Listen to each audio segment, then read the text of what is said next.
ஒரு மாமியாரும் மருமகளும் எப்படி இருந்தா அந்த உறவு நல்லா இருக்கும்? ஒரு மிகப்பெரிய பிரச்சனை குடும்பத்தில் வெடிக்கிறப்போ அதை எப்படி கையாளணும்? வணக்கம், இது பணிவீடு டாக்கீஸ். நான் உங்கள் பணிவீடு குமரன்.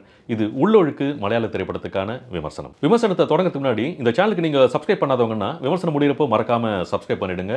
கூடவே லைக், ஷேர், கமெண்ட்டையும் பண்ணீங்கன்னா இன்னும் சிறப்பான முறையில் பதிவுகளை போடுறதுக்கு அது பெரிய ஊக்கமாக இருக்கும். சரி, இப்போ உள்ளொழுக்கு படத்தோட கதை என்னன்னு பார்த்துருவோமா? துணிக்கடையில் சேல்ஸ்களாக வேலை பார்க்குற அஞ்சு பெரிய வேலை எதுவும் கிடைக்காம வாழ்க்கையோட போராடுற ராஜீவை லவ் பண்ணுறாங்க. ஆனால் விதி அவங்களோட வாழ்க்கையை தாமஸ் குட்டியோட முடிச்சு போட்டுடுது. தாமஸ் குட்டியோட அம்மா லீலாம்மா அஞ்சுவை மருமகளாக பார்க்காம சொந்த மகள்கிட்ட நடந்துக்கிற மாதிரி அவ்வளோ அன்பாக அந்யோன்யமாக பழகுறாங்க. இருந்தாலும் இவங்க ரெண்டு பேருமே ஒருத்தருக்கு ஒருத்தர் தெரியாமல் மறைச்சி வச்சிருக்கிற மிக அதிர்ச்சிகரமான ரகசியம் ஒன்று இருக்குது. அது தெரிஞ்சால் உறவு மொத்தமாக முறிஞ்சு போகும், குடும்பத்தில் மிகப்பெரிய பாதிப்புகளை ஏற்படுத்தும். திரி பற்ற வைக்கப்பட்ட குண்டு எப்போ வெடிக்குமோன்னு காத்திருக்கிற மாதிரி டென்ஷனை ஏற்படுத்துகிற வழக்கமான ஒரு கதை தான். ஆனால் அந்த குண்டு வெடிக்கிறப்போ வழக்கமான சினிமாவில் நம்ம எதிர்பார்க்குற விஷயங்கள் எதுவுமே நடக்காமல் பிரச்சனையோட விளைவுகளை ரொம்ப முதிர்ச்சியாக திரைக்கதையில் இயக்குனர் கையாண்டிருக்க விதம் தான் இது ஒரு மிக நல்ல சினிமாவாக ஆக்கியிருக்கு. எப்போவுமே ஒரு முன்முடிவோடு இருக்கிற பொது புத்திக்கு சில அதிர்ச்சிகளை எதிர்கொள்கிறப்போ அது மன்னிக்கவே முடியாத பாவமாக துரோகமாக தோணலாம். ஆனால் அந்த சூழலுக்கு பின்னாடி இருக்கிற நியாயங்களை ரொம்ப ஆழமாக நுணுக்கமாக படத்தில் காட்டியிருக்கிற விதமும் சரி, இந்த மாதிரி சமயத்தில் ஒருத்தங்க வேறு என்ன தான் பண்ண முடியும்னு நாம் ஏற்றுக்கிற மாதிரி கன்வின்சிங்காக ப்ரெசென்ட் பண்ண விதமும் சரி, முதல் படத்திலே டேரக்டர் கிறிஸ்டோ டாமி பெருசாக உயர்ந்து நிற்கிறாரு. ஃபியூச்சர் ஃபில்மாக இதான் முதல் படம்னாலும் இதுக்கு முன்னாடி நெட்ஃப்ளிக்ஸில் கரியன் சைனைட் அந்த ட்ரூ கிரைம் ஷோ பண்ணி கவனத்தை ஈர்த்தவர். 2 தடவை தேசிய விருது வாங்கியிருக்காரு. கொல்கத்தாவில் இருக்கிற சத்யஜித் ரே ஃபிலிம் இன்ஸ்டியூட்டில் படித்தவர். அதனாலே படத்தோட தர்மம் வேற லெவலாக தான் இருக்குது. படமே ரொம்ப ரியலிஸ்டிக்காக இருக்கிறதால அது நகர விதமும் ரொம்ப நிதானமாக தான் இருக்குது. ஆனால் ஒரு படத்தோட தொடக்கம் எப்படி இருக்கணுங்கிறதுக்கு இந்த படத்தோட முதல் 3 காட்சிகளும் ஒரு மிகப்பெரிய உதாரணமாகவே அமைஞ்சிருக்கு. ஆக்சுவலாக புதுசாக படம் பண்ண வரவங்க இது ஒரு பெரிய பாடமாகவே எடுத்துக்கலாம். முதல் காட்சிக்கு நேர்மாறாக 2வது காட்சியில் ஏற்படுற திருப்பம், அதோட விளைவாக 3வது காட்சியில் அமையிற சம்பவம்னு நம்ம நேரத்தை அனாவசியமாக கடத்தாமல் ஜெட் வேகத்தில் படத்தோட மெயின் கான்ஃப்ளிக்ட்டுக்கு கதையை கொண்டு வந்து நிறுத்திடுறாரு கிறிஸ்டோ டாமி. அதுக்கப்புறம் கிட்டத்தட்ட இடைவேளைக்கு முன்னாடி வரைக்கும் எல்லாமே ஒரு மாதிரி மந்தகதியில் தான் அரங்கேறுது. ஆனால் எந்த இடத்துலையும் சலிப்பு ஏற்படாமல் கேரக்டர்ஸோட தன்மையை புரிஞ்சுக்கிட்டு அவங்களோடவே நம்ம ட்ராவல் பண்ணுற மாதிரியான உணர்வை ஏற்படுத்திடுறாரு இயக்குனர். முக்கியமாக பரபரப்பை கூட்டுறதுக்காக செயற்கையாக எந்த ஐபான்ஸையும் செட் பண்ணாமல் எல்லாமே கதாபாத்திரங்களோட போக்கில் இயல்பாக நடக்கிற மாதிரி காட்டியிருக்கிறதாலேயே இந்த படம் நம்ம மனசுக்கு மிக நெருக்கமானதாக அமைஞ்சிடுது. பெர்ஃபார்மன்ஸஸை பொறுத்த வரைக்கும் லீலாமாவா ஊர்வசி, அஞ்சுவா பார்வதி, இவங்களை தவிர இந்த கேரக்டர்ஸில் வேற யாரையும் கற்பனை பண்ணி கூட பார்க்க முடியல. ஒரு தேர்ந்த நடிப்பு எப்படி இருக்கும் தெரியுமான்னு டீட்டெயிலாக ஒரு புத்தகத்தை படிக்கிற மாதிரி இருக்குது ஊர்வசியோட நடிப்பு. என்ன மாதிரியான ஒரு கண்ட்ரோல்டு ஆக்டிங், அவங்களோட ஒவ்வொரு அசைவும் பார்வையும், முக்கியமாக பல காட்சிகள் எதுவும் பேசாமலே நம்ம மனசில் அவங்க கடத்துகிற உணர்வுகளும் ஒரு அற்புதமான அனுபவமாகவே இருக்குது. விரும்பாத கல்யாண வாழ்க்கையில் மாட்டிக்கிட்டு அதுலேருந்து விடுபட முடியாமல் தவிக்கிற அஞ்சுவா அசத்தி இருக்காங்க பார்வதி.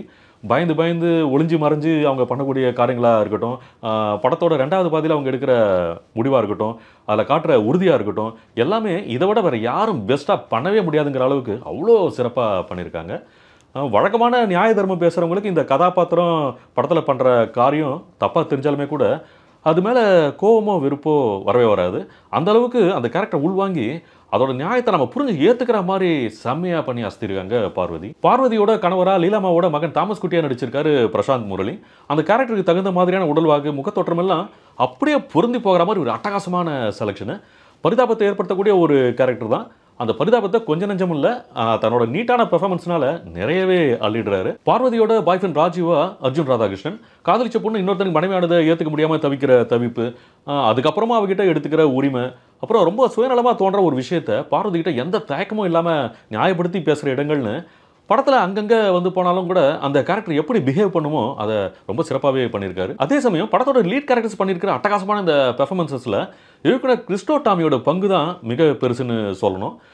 தன்னோட கேரக்டர்ஸ் மறைச்சி வச்சிருக்கிற ரகசியங்களை அதோட சங்கடங்களோட முகத்தில் எந்த அளவுக்கு வெளிப்படுத்தணும், அதை பார்க்குறவங்களுக்கு என்ன விதமான உணர்வு தோணணும் அப்படிங்கிறதெல்லாம் அந்த அளவுக்கு தெளிவாக புரிய வச்சு ரொம்ப நுணுக்கமாக வேலையை வாங்கியிருக்காரு. டெக்னிக்கல் ஆஸ்பெக்ட்ஸை பொறுத்த வரைக்கும் படத்தோட கேமராமேன் ஷேனாஸ் ஜலாலோட சினிமாட்டோகிராஃபியில் ஒவ்வொரு ஷாட்டையும் கண்ணில் ஒத்திக்கலாம் போல இருக்குது, அவ்வளோ அற்புதமாக இருக்குது. முக்கியமாக படம் முழுக்கவே மழைக்காலத்தில் வெள்ளக்காடாக மாறி போன ஊரில் நடக்கிற கதையாக இருக்கிறதால படத்தில் எப்போவுமே மழையும் தூரலும் பெஞ்சிக்கிட்டே இருக்குது. சில சமயம் அது நம்ம மேலேயே தெரிக்கிற மாதிரியான உணர்வை ஏற்படுத்திடுது. அந்தளவுக்கு கேமராமேன் ரொம்ப இயற்கையாக படம் பிடிச்சிருக்காரு. குறிப்பாக படத்தில் வர ஏரியல் ஷாட்ஸ்லாம் வேறு லெவல் விஷுவல்ஸ். அப்புறம் ஊர்வசியும் பார்வதியும் பேசுகிற காட்சிகளில் இவர் வச்சிருக்கிற ஃப்ரேம்ஸ் அண்ட் கம்போசிஷன்லாம் அவங்க ஏதோ டயலாக் பேசலனா கூட அவங்க மனசில் ஓடுற எண்ணங்களை எல்லாம் அப்படியே நம்ம மனசுக்கு கடத்திக்கிற மாதிரி இருக்குது. படத்துக்கு இசை சுஷின் ஷாம் சொல்லவே வேணாம். அவர்கிட்ட நம்ம என்ன எதிர்பார்ப்போமோ அதை விட பல மடங்கு அதிகமாகவே கொடுத்துருக்காருன்னு சொல்லலாம். பின்ன இவ்வளோ தரமாக ஒரு படம் கிடைச்சா யாராவது சும்மா விடுவாங்களா? பொதுவாக படத்துக்கு இசைங்கிறது டைட்டில் ஆரம்பிச்சு என் கிரெடிட்ஸ் ஓடுற வரைக்கும் நிரப்பி கொடுக்கறதுன்னு நிறைய பேர் நினச்சிக்கிட்டு இருக்கிறதுக்கு மத்தியில் இசையை எங்கே பயன்படுத்தணும், அதை எந்த அளவுக்கு பயன்படுத்தணும்னு நல்லா தெரிஞ்சுக்கிட்டு இந்த படத்தில் செம்மையாக பண்ணியிருக்காரு சுஷின். முக்கியமாக இந்த படத்தில் நிறைய இடங்களில் வசனங்களே இல்லாத காட்சிகளாக தான் இருக்குது.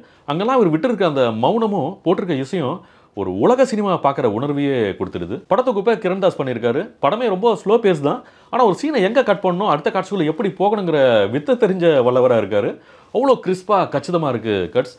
வெட்டு ஒன்று துண்டு ரெண்டாக இருந்தாலும் எந்த வேஸ்டேஜும் இல்லாமல் ஸ்ட்ரெயிட் டு த பாயிண்ட் கதையோட அடுத்தடுத்த ஸ்டேஜுக்கு அழகாக கொண்டு போய்ட்டுறாரு. மொத்தத்தில் 2 பெண்களோட வாழ்க்கை சிக்கல்கள், ஒருத்தங்க அதில் மாட்டிக்கிட்டு அதான் தன்னோட வாழ்க்கையை ஏற்றுக்கிட்டவங்க, அதுலேருந்து தப்பிக்க நினைக்கிற இன்னொருத்தங்கன்னு 2 முதிர்ச்சியான பக்குவமான பெண்களை பற்றி ரொம்ப யதார்த்தமாக பதிவு பண்ணியிருக்கு இந்த படம். கூடவே நம்முடைய பொது புத்தியை கொஞ்சம் மறுபரிசீலனை பண்ணிக்க வேண்டிய காலகட்டத்தில் நம்ம இருக்கோங்கிறதையும் உணர வைக்கிற அற்புதமான படமாகவும் அமைஞ்சிருக்கு. மற்றபடி படம் யூ சர்டிஃபிகேட் மூவி தான். பெருசாக சங்கடப்படுற மாதிரியான காட்சி அமைப்புகள் எதுவுமே படத்தில் இல்லை. மலையாளத்தில் நல்ல சினிமா வரப்போலாம் எப்பவும் விரும்பி பார்க்குற ரசிகர்களுக்கு இந்த படம் இன்னும் ஒரு புதிய அனுபவத்தை, வாழ்க்கை இன்னும் ஒரு மேம்பட்ட கண்ணோட்டத்தில் பார்க்குற பார்வையை கொடுக்கும். இந்த விமர்சனம் உங்களுக்கு பிடிச்சிருந்தா லைக் பண்ணுங்கள், ஷேர் பண்ணுங்கள், கமெண்ட் பண்ணுங்கள். ரொம்ப முக்கியமாக சப்ஸ்கிரைப் பண்ணுங்கள். அதோட ரொம்ப முக்கியமாக நோட்டிஃபிகேஷன் பெல் ஐக்கனில் ஆளுங்கிற அந்த ஃபர்ஸ்ட் ஆப்ஷனை மறக்காமல் கிளிக் பண்ணுங்கள். மீண்டும் அடுத்த ஒரு படம் திரைக்கு வரப்போ எவ்வளோ சீக்கிரம் சந்திக்க முடியுமோ அவ்வளோ சீக்கிரம் உங்களை சந்திக்கிறேன். நன்றி, வணக்கம்.